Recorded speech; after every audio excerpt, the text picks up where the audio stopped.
Hello, I'm doing another Go tutoring lecture today. This lecture is geared particularly towards those around 10Q to all the way up to 5Q probably, and lower, of course, can always benefit from information like this.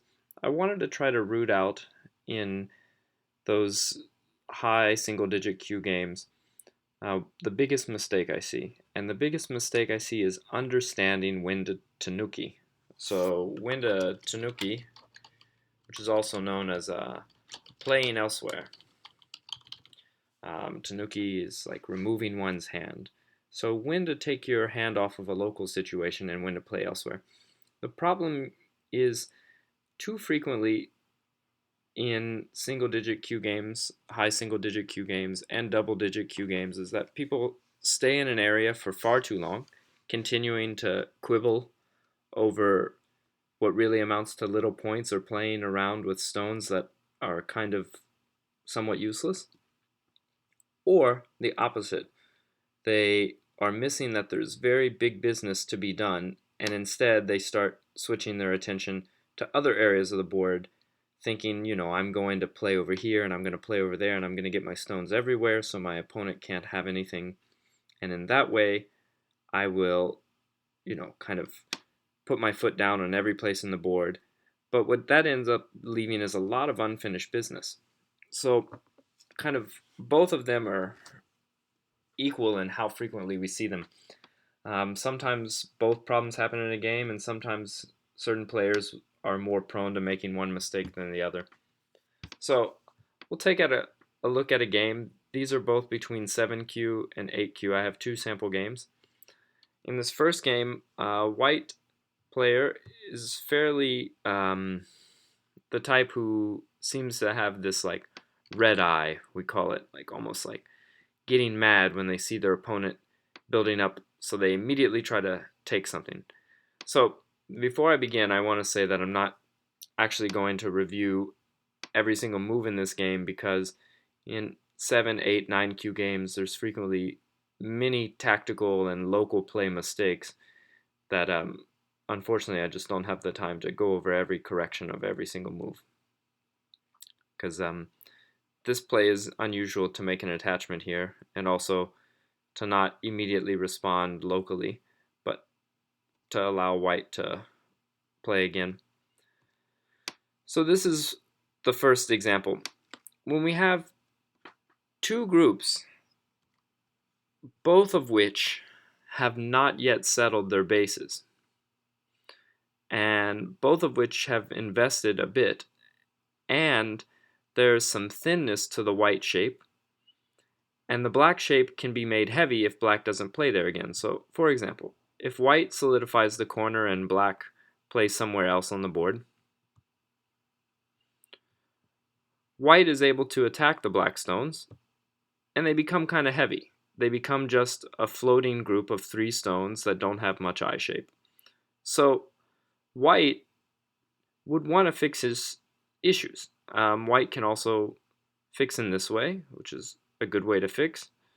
Black would have some moves over here to, threaten to take a single stone.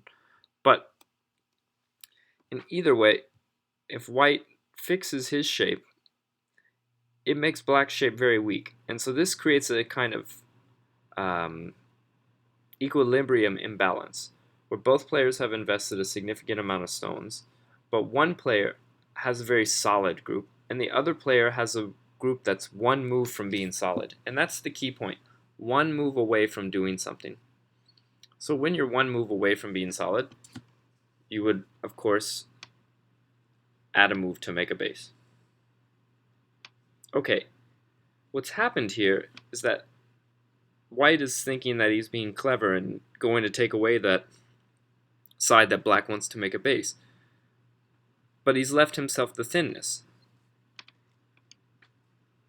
So black plays in this way. Now white continues to leave those stones hurting in the corner.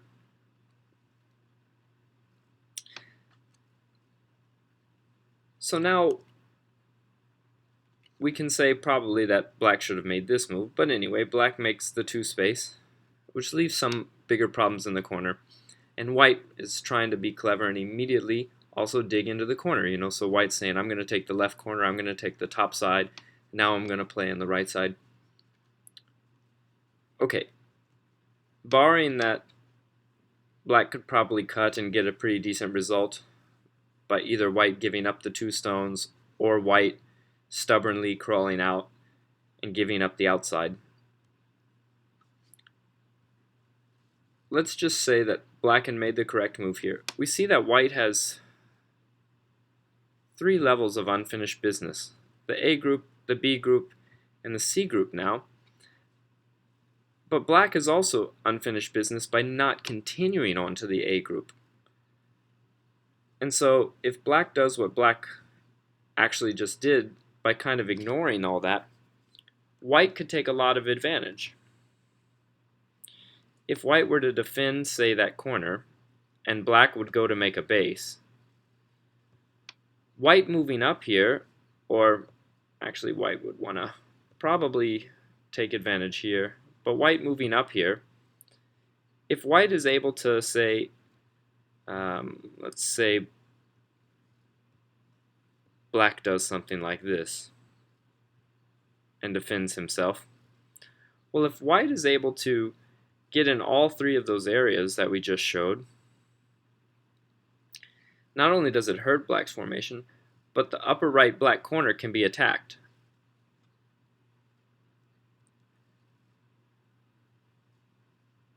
The black corner is not fully formed yet. And similarly, if black can take advantage of white and maybe take a big bite out of the corner, let's say white is trying to be super aggressive again,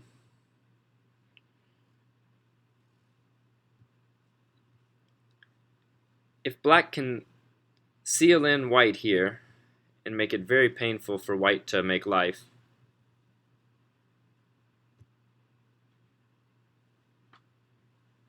where white is struggling even to make the most basic life,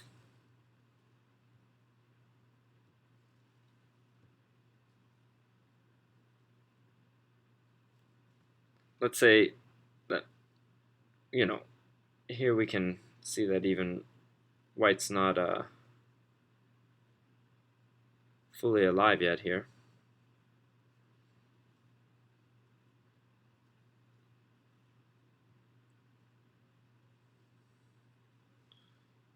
So white might have to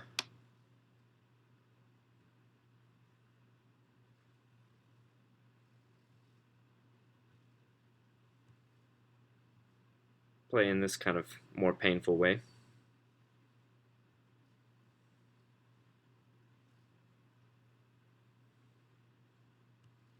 And make it ko.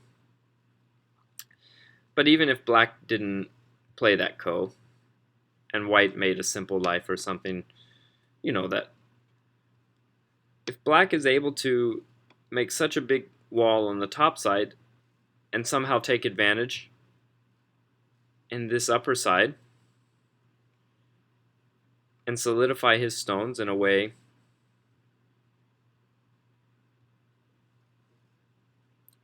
I'm putting out some pretty simple blanket moves. At a 7Q level or 8Q level, this might not happen.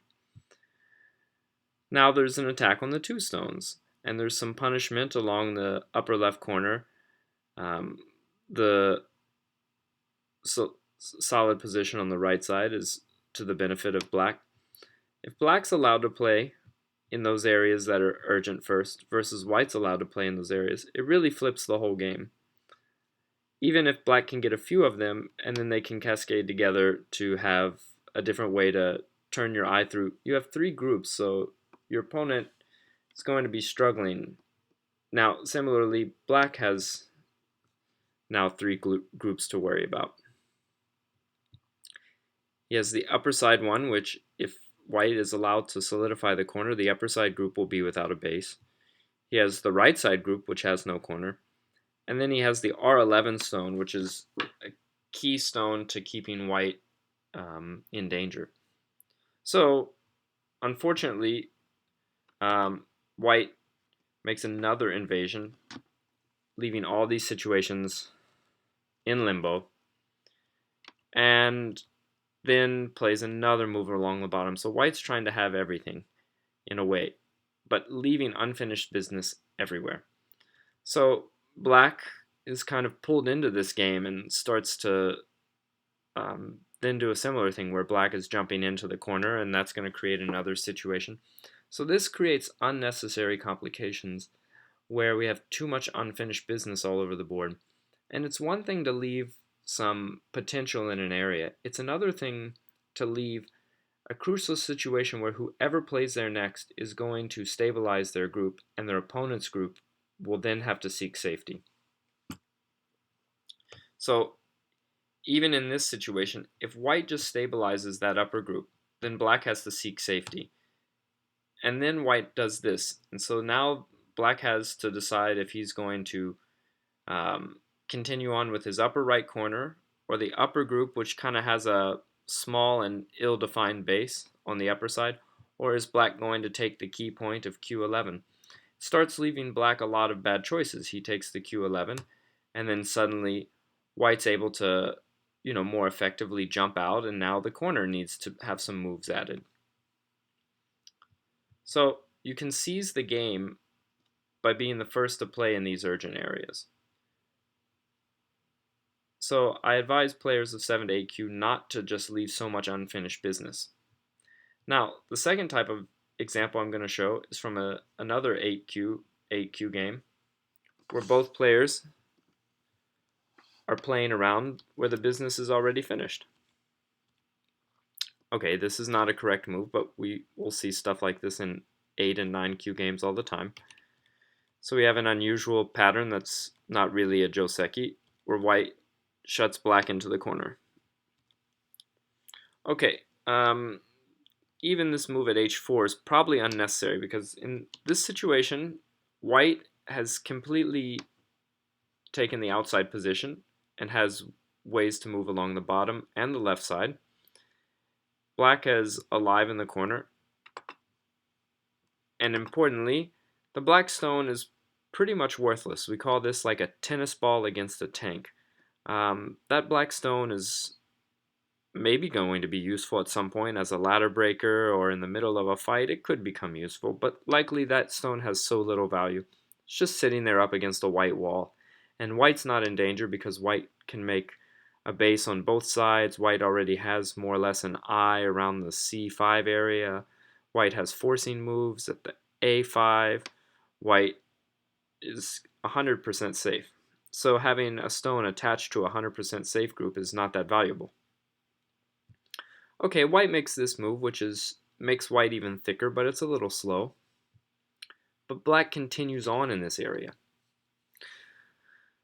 So white continues on in this area.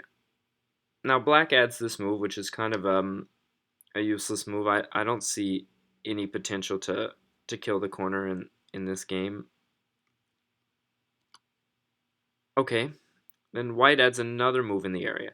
Now at this point, white is 100% safe, so white can go ahead and take a move elsewhere. Let's say something like this. Now we could see that essentially white has a very thick wall. We almost have to imagine these two black stones are useless. So, I mean, they're nearly useless. So if you imagine this, white has a big wall facing an upper side position. But white continues to make the bottom side. The bottom side's a little smaller than playing in the top side.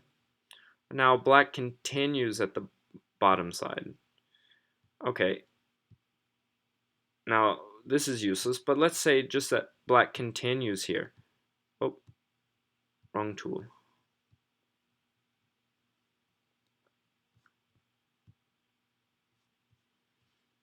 Okay, here white doesn't even need to respond to that.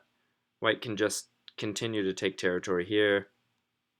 Or if white's even more severe, white can continue to press black out like this. And now black's just made a useless heavy group. Now black kind of almost has to save this group. It's become a big target. and you don't want to do this. So this is kind of now an 8-stone group that's like, or 7-stone group that's very big target for black. Okay, very big target for white to attack black. Okay, so now white kind of plays from the wrong side, and black is just getting busy. And now this type of move, now black is just getting way too busy. Now black's going to definitely die with one of these two groups. He doesn't. It's a 8Q game, but you can see the point is now black has just kind of gotten way too concerned with this local situation and now made this like force the fight out. So even if we had just taken a normal way, what would have been the point of playing all in the center area for black? Saving those stones that I called a tennis ball against a tank were just kind of a make a heavy group for no reason and give white a big target. And then both players just continue to follow each other along. And this time it's kind of to white's benefit. But then, okay, now black makes another group. And now we have this fight where black and white have multiple groups. There's just mistake after mistake. But what ends up happening, you can see the game just continues to trail out, where both players continue to make kind of pointless moves,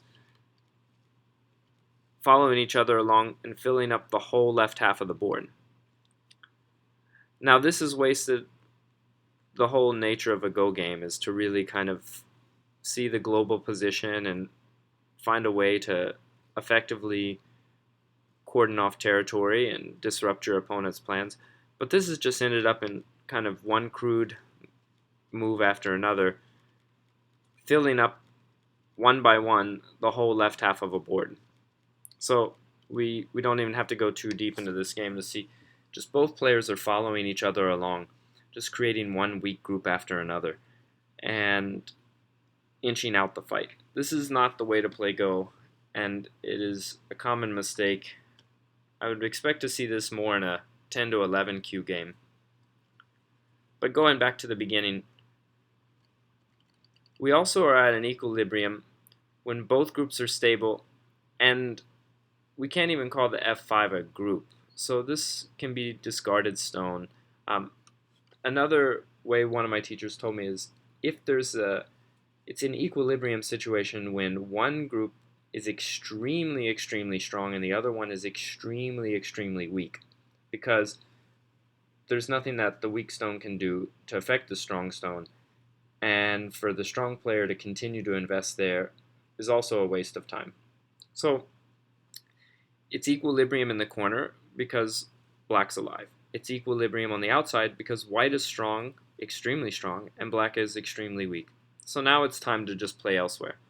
So, even something simple like this takes the midpoint between the two upper side star points, and you start to see that the wall could be useful for white in the future. So you could do that. You could approach. You could approach the bottom stone, but this is not that good of a move because the bottom is already played out and black has you undercut at E2. So approaching from the top side is probably the best move. So when to look away in the opening matters understanding when equilibrium has been reached. And when equilibrium has not been reached, as in the first example, we have to try to be the first one to take advantage that our opponent has not played there and look for the first opportunity to get to that and then use that to get to the other situations that are urgent on the board. So this can all fall under one Go proverb, which will be the title of this lecture, is urgent before big. But also, we have to know what's not urgent. So in this game, saving that F5 stone is not urgent. Okay, thanks, and I hope this is useful.